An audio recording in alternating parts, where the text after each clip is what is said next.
Paano kung ang lava ay hindi pula o kahel kundi asul? Mayroon bang ganitong klaseng bulkan sa mundo?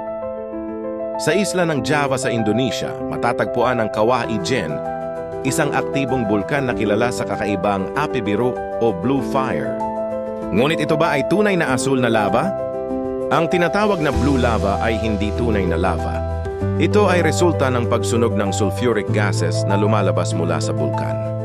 Kapag ang mga gas na ito na may temperaturang umaabot sa 600 degree ay nakalantad sa oxygen sa hangin, sila ay nag-aapoy at lumilikha ng maliwanag na asul na apoy. Bukod sa kagandahan ng api biru, ang Kawah Ijen ay tahanan din ng mga minero na araw-araw na humaharap sa panganib upang makuha ang sulfur. Sa kabila ng hirap at panganib, patuloy silang nagtatrabaho upang suportahan ang kanilang pamilya. Dahil sa kakaibang tanawin, ang Kawah Ijen ay naging tanyag na destinasyon para sa mga turista.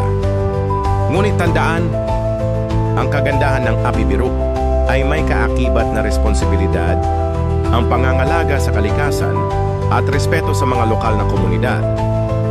Ang api biru ng Kawah Ijen ay paalala ng kamangha-manghang kapangyarihan ng kalikasan, isang tanawin na bihira at kahanga-hanga.